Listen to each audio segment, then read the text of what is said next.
Assalamualaikum warahmatullahi wabarakatuh. Alhamdulillah, salatu wassalamu ala Rasulillah. Kepada para ikhwan dan akhwat yang telah bergabung dalam grup WhatsApp dakwah ini, saya ucapkan marhaban bikum, marhaban bitullabil ilm. Selamat datang para penuntut ilmu sekalian. Ahlan wa sahlan. Ada beberapa hal yang ingin saya sampaikan sebelum kita terus berlanjut dalam grup WA yang semoga diberkahi oleh Allah Subhanahu wa taala. Yang pertama, kepada ikhwan dan akhwat untuk memperhatikan bahwasanya ilmu adalah ibadah, ya. Jadi ketika masuk dalam grup ini, ya, niatkan memang menuntut ilmu adalah ibadah, ya. Sebagaimana kalau kita baca Quran kita merasa sedang beribadah kepada Allah, kalau kita sedang sholat kita merasa sedang beribadah kepada Allah, kalau kita sedang puasa kita merasa sedang beribadah kepada Allah, maka tatkala kita menuntut ilmu hendaknya kita merasa sedang beribadah kepada Allah Subhanahu wa taala. Karena terlalu banyak dalil yang menunjukkan ilmu adalah ibadah yang sangat dicintai oleh Allah Subhanahu wa taala. Di antaranya seperti sabda Nabi sallallahu alaihi wasallam, "Man yuridillahu bihi khairan yufaqihu fid din." Barang siapa yang Allah kehendaki kebaikan baginya, Allah buat dia faqih tentang agama. Oleh karenanya, kalau orang cinta dengan ilmu, tanda bahwasanya Allah mencintainya, Allah menghendaki kebaikan baginya. Maka Allah membuat dia cinta kepada ilmu, Allah membuat dia sabar dalam menuntut ilmu, Allah membuat dia betah dalam majelis ilmu. Ini tanda bahwasanya Allah menghendaki kebaikan baginya. Di antaranya Nabi sallallahu alaihi wasallam bersabda, "Man salaka tariqan yaltamisu fihi ilman sahalallahu lahu bihi tariqan ilal jannah." Barang siapa yang menempuh satu perjalanan untuk menuntut ilmu, Allah akan mudahkan jalannya menuju surga. Ini dalil bahwasanya ilmu adalah jalan termudah untuk meraih surga. Ya, banyak jalan menuju surga, ya. Tetapi jalan yang tercepat kata sebagian ulama untuk meraih surga adalah menuntut ilmu. Kenapa bisa demikian? Karena dengan ilmu akan terbuka wacana-wacana tentang amal saleh, tentang hal-hal yang diharamkan untuk dijauhi, ya. Dan ilmu sendiri itu adalah merupakan ibadah yang mengantarkan kepada surga. Bahkan Allah Subhanahu wa taala menganggap ilmu adalah jihad. Dalam Al-Qur'an Allah Subhanahu wa taala berfirman, kata Allah Subhanahu wa taala, "Wala tuti'il kafirina wajahidhum bihi jihadan kabira."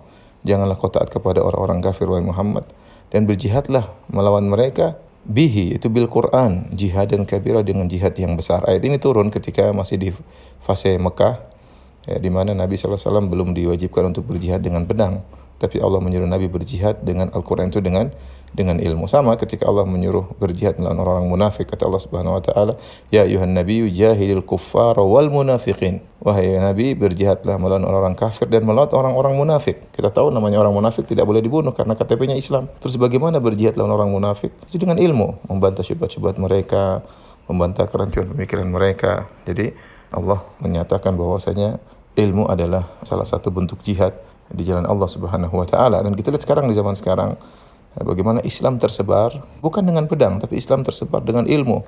Banyak dai, banyak kaum muslimin, ya, di negara-negara kafir sana yang terus menyampaikan Islam dengan ilmu, membantah syubhat-syubhat, sehingga penyebaran Islam tidak bisa dibendung.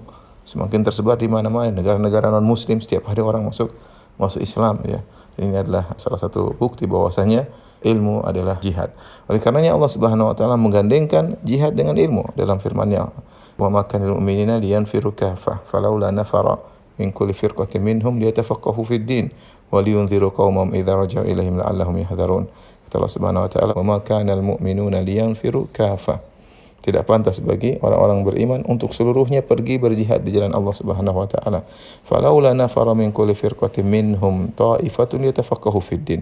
Harus ada dari setiap sekelompok orang yang tafaqquh fid din, menuntut ilmu. Tujuannya apa? Liyunziru qaumahum idza raja'u ilaihim.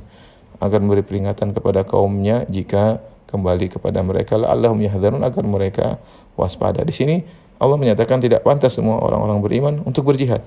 Harus ada sebagian untuk ilmu, ya. Maka perlu jihad dengan pedang dan perlu jihad dengan lisan, ya. Allah menggandengkan, ya, jihad dengan pedang dengan menuntut ilmu. Ini yang menunjukkan tentang agungnya menuntut ilmu. Di antara dalil bahwasanya ilmu adalah ibadah, ya, Allah Subhanahu wa taala menamakan ilmu dengan zikir. Di antaranya firman Allah Subhanahu wa taala, "Fas'alu ahla dzikri in kuntum la ta'lamun." Kata Allah, bertanyalah kepada ahlu zikir, yaitu orang-orang yang suka berzikir. Maksudnya di sini bukan orang tukang berzikir, tapi maksudnya orang berilmu. Allah menamakan ilmu dengan zikir karena tempat bertanya kita kepada para ulama. Allah menamakan para ulama dengan ahlu zikir. Kenapa? Karena nuntut ilmu itu sendiri kita sedang mengingat Allah Subhanahu wa taala. Apapun yang kita pelajari, tauhid, kita sedang mengingat Allah.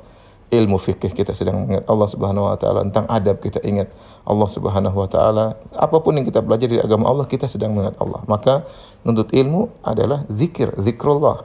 Di antaranya firman Allah Subhanahu wa taala tentang salat Jumat, kata Allah Subhanahu wa taala, ya ayyuhalladzina amanu idza nudiya lis-salati min yaumil jumu'ati fas'au ila dzikrillah wa dzarul bai'.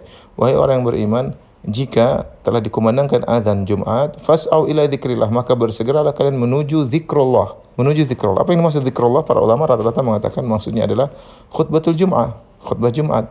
Khutbah Jumat dikatakan oleh Allah zikrullah, bukan salatnya dalam ayat ini, tapi Allah sedang berbicara tentang khutbatul Jumat. Kenapa khutbah Jumat isinya ilmu? Mendengarkan ilmu berarti sedang zikrullah, sedang zikrullah. Ini menunjukkan bahwasanya ilmu adalah ibadah, ya. Kemudian Allah Subhanahu wa taala mengangkat orang yang berilmu tinggi derajatnya. Kata Allah Subhanahu wa taala, yarfa'illahu alladhina amanu minkum walladzina utul ilma darajat. Allah mengangkat orang-orang yang beriman di antara kalian dan orang-orang yang berilmu beberapa derajat, ya. Jadi orang yang beriman diangkat derajatnya, orang yang berilmu diangkat beberapa derajat di atas orang yang beriman. Dan tidak mungkin seorang diangkat derajatnya kecuali dia beribadah kepada Allah Subhanahu wa taala. Dan terlalu banyak dalil, ya, yang menunjukkan bahwasanya ilmu itu agung, ya. Makanya Nabi tidak pernah disuruh oleh Allah untuk minta tambahan kecuali tambahan ilmu. Kata Allah Subhanahu wa taala, wa qur rabbi zidni ilma. Katakanlah wahai Muhammad, ya Rabbku, tambahkanlah ilmu kepadaku. Jadi ikhwan dan akhwat yang dirahmati Allah Subhanahu wa taala, alhamdulillah saya bahagia antum semangat untuk masuk dalam grup WA. Semoga semangat ini terus dipertahankan. Semoga Allah Subhanahu wa taala mengkokohkan hati kita untuk terus semangat untuk ilmu. Karena ini kita sedang beribadah kepada Allah Subhanahu wa taala, bahkan ibadah yang agung, ibadah yang memudahkan kita untuk meraih surga. Jadi kita ketika menuntut ilmu, kita hadirkan dalam diri kita, saya sedang beribadah kepada Allah Subhanahu wa taala. Semoga yang sedikit ini bermanfaat. Wallahu a'lam bishawab.